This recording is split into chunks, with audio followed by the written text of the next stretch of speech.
ጸጉራችን እየረገፈ እየተበጣጠሰ ስስ ሆነ አስቸግረን ለምትሉ ይሄኛው አሪፍ ምግብ ነው። ለማንኛውም አይነት ጸጉር ይሆናል። በዛ ላይ ደግሞ ጸጉራችን ጤናውን ጠብቆ ያማረ እድገት እንዲኖር የሚያደርግ ነው።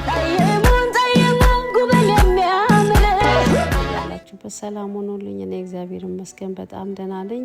ዛሬ ደግሞ ይህንን ውድ ይዤላችሁ መጥቻለሁ። እዚህ ጋር እንደምታዩት አንድ ባናና፣ አቮካዶ እንደገና ደግሞ ፍሬሹ ኦሊቬራ ጄሉን ይዤላችኋለሁ። እናንተ ፍሬሹን ካገኛችሁ ፍሬሹ፣ ካልሆነ ግን ሱቅ ላይ የሚሸጥ አለ። ከዚህ በፊት የሰራሁት ቪዲዮ አለ፣ እሱ ላይ ማየት ትችላላችሁ። እንደዚህ በደንብ አጥቤዋለሁ። ካጠብነው በኋላ ስንቆራርጠው ቢጫ ነገር አለው። እሱን በመጥረጊያ ወይም በውሃ አድርገን መጥረግ አለብን። ምክንያቱም ቢጫው መውጣት አለበት ለጸጉራችን ጥሩ ስላልሆነ። እሱ እንደሱ ካወጣው በኋላ እሾኩ እንዳይወጋችሁ ቀስ አርጋችሁ ትቆራርጡታላችሁ። ከዛ ቀስ አርጋችሁ ጄሉን ታወጡታላችሁ። በጣም አሪፍ ነው ለቆዳ፣ ለሁሉም ነገር፣ ለጤናችን ራሱ በጣም አሪፍ ነው። ኦሊቬራ ለብዙ ነገር ነው የሚጠቅመው። እሱን የሚቀጥለው ቪዲዮ ሰራላችኋለሁ። ግን ይበላል፣ ምንም የሚመር ነገር አይደለም አሉ። እሱኛውን እስቲ ሞክሬ ነግራችኋለሁ። ዶክተሮች ሁሉ ነው የመሰከሩት። እዚህ ሀገር እኔ አይቻለሁ ቪዲዮ ላይ፣ እዚህ ያሉትም ሲበሉ አይቻለሁ። በጀላቴ አይነት በአይስክሬም አድርገው እየሰሩ ይበሉታል። በጣም ለጤና ብዙ ነገር ስለሚጠቅም እናንተም ጎግል ላይ ሰርች አድርጉት። በውስጡ የተለያየ አይነት ንጥረ ነገር አለው። በጣም አሪፍ ነው ለጸጉር እድገት፣ ወዙን እንዲጠብቅ እንዳይሰባበር የሚያደርግ ነው። ሞክሩት፣ በጣም አሪፍ ነው። እዚህ ጋር ጄሉን እንደምታዩት የሚያምር ጄል ነው የሆነው። ስለዚህ እሱን ደግሞ እዚህ ጋር ስንቆራርጥ ከቆዳው ሊገባብን ስለሚችል እዚህ ጋር እንደምታዩት ግሪን ነገር አለው። እሱን እናጠለዋለን ከፈለግን በነጠላ፣ ካልሆነ ግን እንደዚህ በማጥለያ እናጠለዋለን። ራሱ ቀስ እያለ ይሄዳል። ብሌንድ ማድረግ ትችላላችሁ በሽንኩርት መፍጫ ወይም በጁስ መፍጫ። ከፈጫችሁት በኋላ ማጥለል ትችላላችሁ፣ ችግር የለውም። ያኛው እስኪ ጠል ድረስ አያችሁት እየወረደ ነው። ያው እዚህ ጋር እንደምታዩት እሱኛው ወርዶ እስኪጨርስ ድረስ እኛ ደግሞ ይህንን እናዘጋጃለን። ሙዝ እና አቮካዶ፣ እኔ አንድ ሙዝ የበሰለን የተጠቀምኩት። እንደ ጸጉራችሁ ብዛት አይነት አይታችሁ ነው መጠቀም ያለባችሁ። ሙዙም የተለያየ በጣም በውስጡ ፖታሲየም፣ ቫይታሚን አለው፣ ብዙ ነገር አለው። አቮካዶም እንደዛ ቫይታሚን ኤ፣ ዲ፣ ኢ፣ ኬ አለው። በጣም አሪፍ ነው። ከዚህ በኋላ ይህን ፍሬ መጣል የለባችሁ። የእውነት እነግራችኋለሁ እንዴት መጠቀም እንዳለባችሁ። በሚቀጥለው ቪዲዮ ሰብስቤ አሳያችኋለሁ። ምክንያቱም ብዙ ጊዜ አቮካዶ እንጠቀማለን፣ ለምግብነትም በጣም አሪፍ ስለሆነ እሱን ተጠቀሙት። አቮካዶን እንደዚህ አውጥተን ከጨረስን በኋላ እንፈጨዋለን። ያው እንደዚህ አድርጌ ፈጭቼዋለሁ።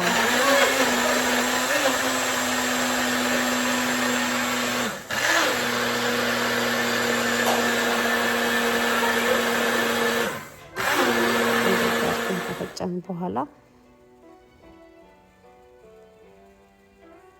እናጠለዋለን።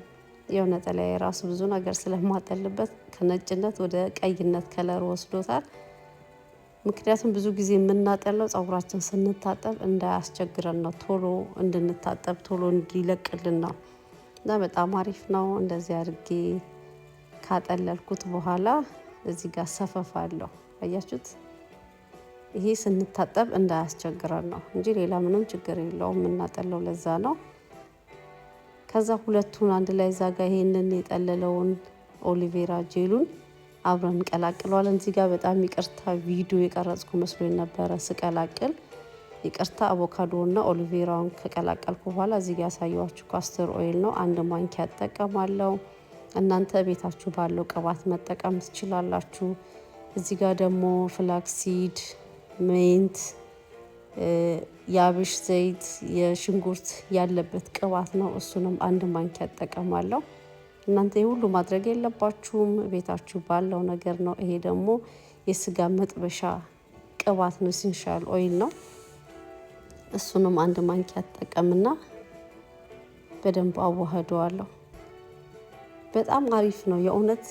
ጸጉራችን በነገራችን ላይ ልክ አትክልት ኮትኩተን እንደ ኮትኩተን ማዳበሪያ ሰተን አጠጥተን እንደሚያድግ ፀጉርም ልክ እንደዛ ነው።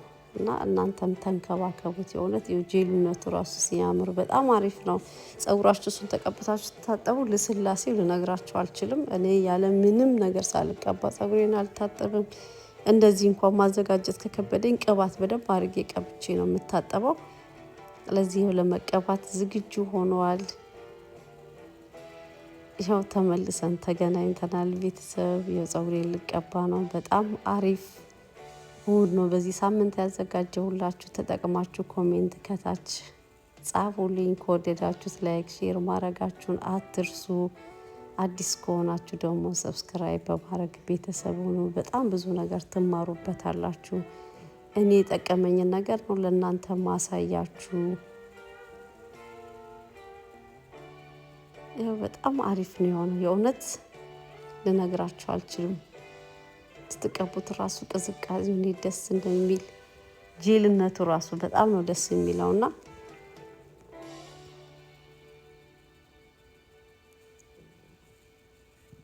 ያቺ ጄልነቱ እንዴት ደስ እንደሚል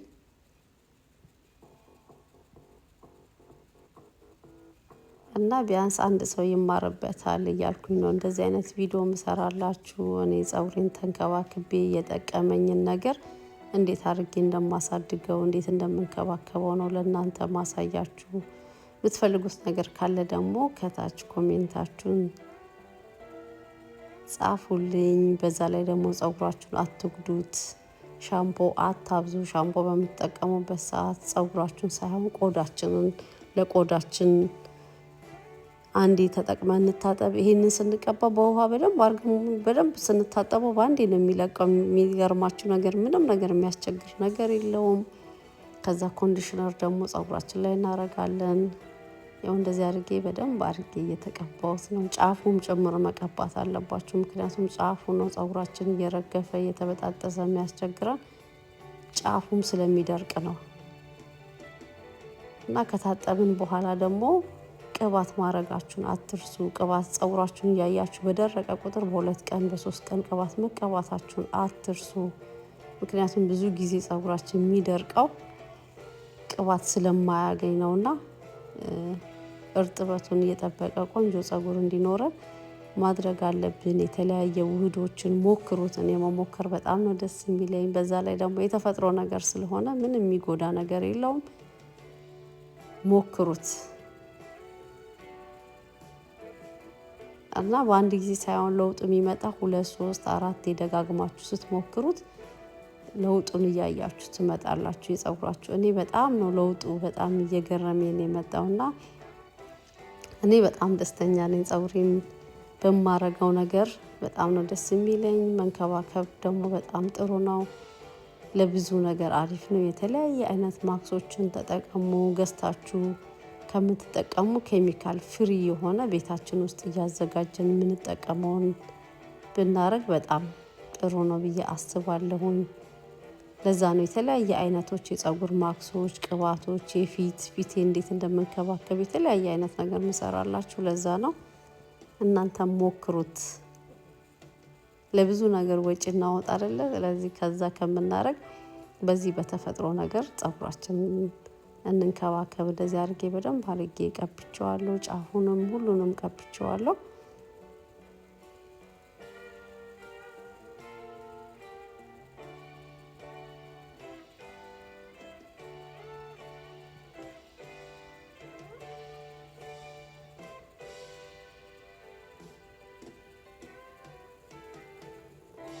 አሁን ውስጡን በደንብ አድርገን ጫፉን እንደዚህ ከቀባን በኋላ በደንብ አድርገን ማሳጅ እናደርጋለን። ማሳጅን በጣም ለፀጉር እድገት በጣም ወሳኝ ነው።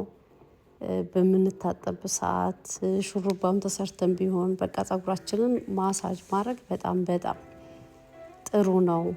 ለእድገትም ለተለያየ አይነትም ነገር ነው የሚጠቅመውና እንደዚህ ማሳጅ ካረኩት በኋላ እንደሚመቸኝ አድርጌ አስይዘዋለሁ። ከዛ በላስቲክ እፍን አድርጌ ለ1 ሰዓት ወይም ደግሞ ለ30 ደቂቃ ወይም ደግሞ ሙሉ ቀን ወይም ደግሞ ማታ ተቀብታችሁ ጠዋት መታጠብ ትችላላችሁ። ወይም ጠዋት ተቀብታችሁ ስራችሁ እስክትጨርሱ ድረስ መቀባት ትችላላችሁ። ምንም ችግር የለውም። በጣም አሪፍ ነው። ለሁሉም አይነት ፀጉር ነው የሚሆነው።